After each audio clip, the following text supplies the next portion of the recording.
Thank you, everyone. Thank you. Hello, everyone, and hello, Professor Meyer.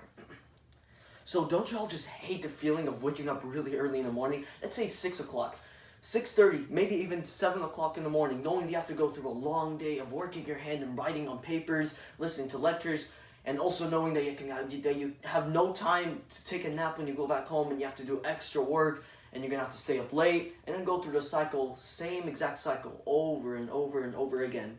I personally feel that pain along with millions of other students around the country and even teachers as well. What I'm going to be talking to you about today is that high schools should start school after 8 o'clock. Well, more specifically, what I'm going to be discussing is the negative aspects of waking up to go to school at 8 o'clock along with the workload and criteria that they give, and the advantages of schools at least starting later. So, what are the negative aspects behind going to school so early?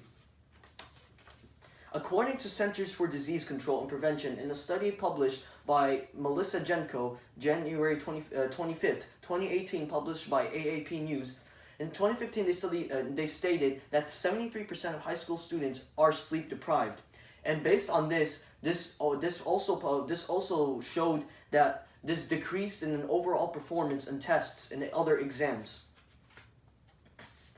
Also, according to a large number of sources, more specifically, in a research conducted by published by Sophie Cresswell, Gap Medics, posted in March 3rd, 2016, sleep deprivation results in memory loss and not remembering anything studied 12 hours prior to that day. So, probably most schools are not willing to decrease their workload or criteria, but they should at least consider starting later. So by schools starting later, high schoolers can benefit physically, mentally, and also boost academic performance. So according to Crystal Aries of Vitana, published in 2017, with schools starting later, students can benefit in ways such as elongating sleep, boosting academic performance, and also decreasing reliance on caffeine. Students and teachers will be able to pay more attention in class, and also study and also store more knowledge in the long term, and use their memory more efficiently.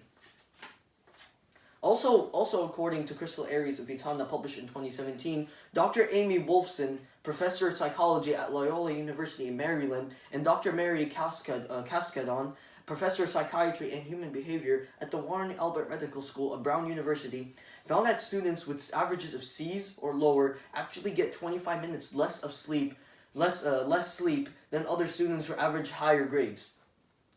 So based on the information that I shared, something needs to change for the benefit of students, of high school students, and teachers of all schools around the country. Finally, we saw basically the negative aspects of schools' current criteria and current schedule, and also saw the benefits of schools starting at least an hour later, even if they are not willing to change their criteria. So schools run on the teachers, schools run on the students, schools run on the parents, and the leaders and the heads of these schools will not change their criteria and will not change their regular schedule if we don't have something to say about it. So what I want you to do today is sign a petition to at least have your school start later today for the benefit of the health of everyone around it and everyone that goes into school around the country. Thank you for your time, and goodbye. Thank you.